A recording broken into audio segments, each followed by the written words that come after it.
계시는 데니스 블레어가 우리 그때 원장으로 계셨거든요. 국방연구원에. 그분이 우연히 백악관에 들어가서 전역을 하는데 그때 마이클 그린이라고 시니어 에이시아 디렉터가 같은 자리에 앉아가지고 전역을 하면서 그 블레어 그 한태평양 제독으로 있다가 이제 은퇴를 하셨으니까 사성 제독입니다. 그 제독한테 하는 말이 Alliance is good. 그런데 비전이 없다 이거예요. 왜냐? 20세기에는 냉전 시대 때 북한을 주적으로, 러시아를 적으로, 중국을 적으로 동맹이 존속을 했는데 러시아도 이제는 완전히 민주국가로 돌아가고 있고 중국도 이제는 시장경제 돌아가지고 완전히 180도 변하고 있고 주적이라고 하는 북한조차도 한국의 젊은이들은 적으로 생각하지 않는 이런 상태 속에서 완전히 소위 말하는 동맹의 정당성이 사라졌기 때문에 새로운 비전이 없어가지고 이런 식으로 나가가다는 안 되겠다. 그렇게 두 분이 의견을 나누니까 우리 블레어 제독이 What can I help you? 우리가 도와줄 것이 뭐가 있겠냐 그러니까 이 마이클 그린이 당신 있는 연구원에 오공단이라는 사람이 있는데 그 사람을 중심으로 폴리시 리서치 그룹을 만들어서 스트래티직 이니셔티브 폴리시를 할 때 도와주는 것이 좋겠다. 그래서 이제 그분 우리 제독하고 저하고 좋다. 이제는 동맹에 대한 진지한 분석을 하자. 그래가지고 제가 한국과 중국, 일본 이런 문제를 다루는 아시아 전문가 7명을 모시고 지금 오늘 오전에 발표한 랄프 코사 또 이런 브루킹스의 원장 리차드 부시 이런 리차드 아미티지 이런 사람들을 또 어드바이저로 모셔가지고 폴리시 프로젝트, 리서치 프로젝트 그룹을 만들어가지고 소위 말하는 미국 국방부를 위한 후방 지원을 하기로 했습니다. 그래서 21세기를 향한 한미동맹의 강화라는 것이 미국 국방대학원 www.ndu, edu를 들어가 보시면은 그 논문이 나와 있는데 그 논문의 요지를 제가 간단하게 말씀드리면은 동맹이 지금 나빠지고 있다. 그러면은 과연 동맹 더 크게? 천천히? 예, sorry. 그러면 동맹을 아예 근본적으로 동맹이 좋은데 보강하자 이런 식으로 하지 말고 우리 팀은 완전히 처음부터 카르트 블랑시 백지를 내놓고 연구하는 식으로 동맹을 분석해보자. 솔직하게 이야기하자. 그래가지고 한 16번을 만났습니다. 18개월을 통해가지고 한 번 만나면은 보통 아침 9시부터 오후 2, 3시까지 점심까지 먹어가면서 워킹 미팅을 하는데 그때 4가지 안이 나왔어요. 동맹을 완전히 없애버리자. There is no enemy. North Korea is not enemy. 중국도 아니고 러시아도 아니고 그러니까 없애버리는 게 낫겠다. 동맹을 완전히 파괴해버리자. No more military alliance. Number 1 scenario. Number 2. Maybe change the military alliance into the political strategic partnership alliance. 정치적인 동맹으로 하되 군사적인 동맹으로서 벗어나자. 세 번째는 지금 있는 동맹을 조금 보강하자. 네 번째는 동맹 자체가 굉장히 근본적으로 미국에도 한국에도 유익하기 때문에 지키는데 보강하는 정도는 안 되고 변환을 시키자. 트랜스포메이션 하자. 이 4가지 시나리오를 놓고서 진지하게 토의를 한 끝에 우리 팀이 그 4가지 중에서 제가 속으로 원하기를 4번째 시나리오가 가장 좋겠다 하고 원했는데 그 사람들도 다 동의를 해서 트랜스포메이션 시나리오를 우리가 채택을 했습니다.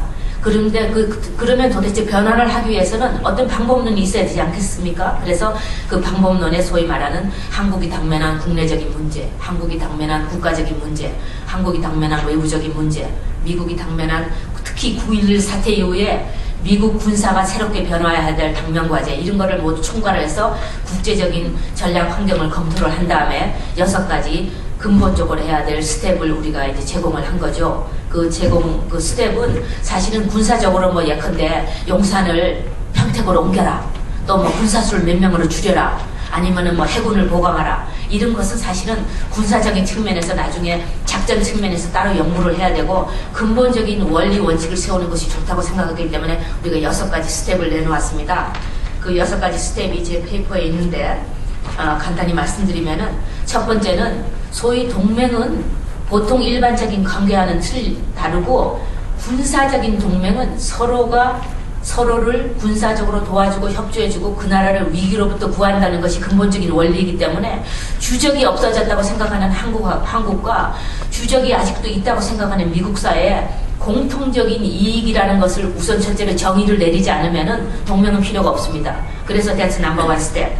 두 번째 스텝은 두 나라가 당면하고 있는 여러 가지 산적된, 누적된 문제들이 많습니다. 예컨대 미국은 항상 한국한테 그러지 않습니까? 방위비를 더 내시오. 한국은 항상 미국에게 방위비를 더 내라고 계속 시촉하면서 당신들은 도대체 태도 변화가 없으니까 당신들도 변하시오. 예컨대 환경정리도 잘하고 또 우리하고 컨설팅을 해가면서 우리 한국 민족 정서도 대응해가면서 우리와 같이 일합시다. 쌓이고 쌓인 문제들이 너무나 많습니다. 예컨대 용산을 이전한다 그러면은 미국에서는 미국식으로 예컨대 사이즈는 얼마가 돼야 되고 전선은 얼마나 깔려야 되고 전선도 특히 요즘은 또 이메일 같은 거는 중국이 맨날 들여다보면서 완전히 예컨대 김성환 박사의 뱅크노트가 얼마나 되는지 I'm sorry. 그렇게까지 요즘은 그렇게 심각하게 인터넷 스파이가 많으니까 사이버 스페이스 스레트가 많으니까 그걸 하기 위해서는 특별 전선을 깔아가지고 모든 것을 시크릿 인터넷으로 해야 되니까 미국이 그걸 요구하는데 한국에서는 그거는 과외 당신의 문제니까 당신들이 내시오. 이렇게 산적된 문제들이 많기 때문에 이런 거를 다 첨예하게 책상 위에 놓고서 정직하게 What can you do? 우리가 할 수 있는 건 뭐고 당신이 할 수 있는 건 뭐고 그리고 저 공식적으로 이야기할 때는 맨날 태도가 참 좋습니다. 서로 뭐 이해하는 척하면서 이렇게 하지만은 뒤돌아서면은 우리 그거 사인한 적 없어. 그건 미국식이야. 그건 한국식이야. 이렇게 하면 안 되기 때문에 쌓여있는 누적된 문제를 완전히 첨예하게 내다보자. 세 번째는 서로가 해야 될 책임이 과연 무엇인가를 정확하게 표명해야 된다는 것입니다. 한쪽에서 주기만 하고 한쪽에서 받기만 하고 혹은 한쪽에서 요구만 하고 한쪽에서 요구만 당하고 이런 식의 동맹은 책임 공유가 없기 때문에 빠장이 나기 마련입니다. 그래서 도대체 한국이 져야 될 책임은 무엇인가, 미국이 져야 될 책임은 무엇인가, 이거를 명확하게 밝히자는 것이죠. 네 번째는 소위 말하는 전략적 환경에 대한 두 국가의 공유점이 있어야 됩니다. 미국은 이렇게 생각하는데 한국에서는 이렇게 생각한다. 예컨대 테러 같은 것에 한국에서는 무슬림 테러 문제가 없지 않습니까? 그러니까 테러는 당신들의 문제요. 탈리반, far away, 아프간 있는데 over 10,000 miles away, 우리하고 상관없다. 과연 그것이 진실인가? 그러면 미국에서 탈리반 우리가 싸우니까 당신들이 도와달라고 했을 때 한국에서는 모르는 척하고 있어야 되는가? 이런 거를 서로 전략적인 환경에 대한 명백한 분석이 있어야 되겠다. 마지막으로 나머지 두 개는 소위 말하는 지금 있는 동맹을 새롭게 형태를 만들어 나가야 됩니다. 예컨대 육군이 너무 많고 공군력은 부족한 이런 한국에게 미국이 어떤 도움을 줄 것인가, 한국은 정보력이 부족하니까 에어왁스 같은 걸 줄 것인가, 이런 모든 것을 리쉐이핑을 해야 되고 마지막으로는 소위 말하는 산적해 있는 트룹 문제, 군사 문제, 군대 이전 문제를 풀어야 된다. 이 6가지를 제가 내놓은 것입니다. 그리고 우리가 이걸 동의를 해서 미국 국방부에 내놨고 한국 국방부에도 자문을 구해가면서 우리가 이야기를 했습니다. 제가 3분밖에 안 남았는데 사실 이 이야기를 너무 많이 하다가 나머지 중요한 포인트를 잃어버릴 것 같으니까 김성환 박사님은 저더러 좀 천천히 이야기라고 말했지만 제가 더 빨리 말하겠습니다. 태제배 속도로 트랜스레이터 문제가 있으니까. 그런데 소수만을 위한 트랜스레이션이니까 제가 걱정 안 하고 한국말로 빨리 하겠습니다. 그래서 동맹이 변화를 이렇게 해야 되는데 6스텝이 남았는데 나중에 이제 질문 시간에 여러분들이 하시고 싶은 말씀을 다 하십시오. 이제는 노스코리아 팩터로 넘어가 봅시다. 노스코리아 문제는 아침에 안드레이 랄프 코사, 유월 박사님이 너무나 멋있게 해주셨어요.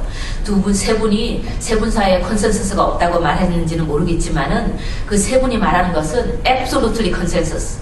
North Korea is not giving up nuke. 절대로 뉴크는 기브업 하지 않을 것이고 뉴크를 기대하는 것은 바보 같은 짓이지 absolutely no. 그 다음에 두 번째는 북한을 상대하면 상대할수록 더 문제가 많은 나라. 이런 식으로 가다가는 20년이고 30년이고 발목이 잡혀가지고 북한 사람들 매달려가지고 한국도 미국도 일본도 중국도 끙끙대다가 결국은 북한을 먹여주는 식으로, 그리고 남아있는 2,100만 동포는 굶어 죽어가면서 완전히 아프리카 종족보다도 못한 자유도 누리지 못한 채 말하자면은 대굴락에서 소위 말하는 22 million is dying. 이것이 북한의 진실인데 이 북한 팩터를 어떻게 관리할 것인가? 미국의 한 가지 문제는 북한 문제를 종합적인 국가 문제나 또 한반도 문제 속에서 한국과 연결을 시켜가지고 통일이라는 대한반도 전략 속에서 북한 문제를 본 게 아니라 지난 94년 첫 번째 핵위기가 있은 다음부터 계속 노스코리아 문제는 핵 문제로만 북한을 봐왔기 때문에 문제가 있은 겁니다. 저는 1994년에 페리 장관한테 브리핑을 해줄 때 핵 문제만 가지고 북한을 봐갖고는 문제가 안 된다. 내부 문제를 봐야 된다. 왜냐하면 핵 문제는 내부에 숨어있는 빙산의 일각에 불과하다. 이렇게 말했는데도 결국 제대로 말을 듣지 않더니 요모양 요꼴 2009년 오늘에 온 지금 1994년 15년 전에 제 말을 잘 들었다면 아마 지금쯤 북한이 변화했을지도 모르지 않겠습니까?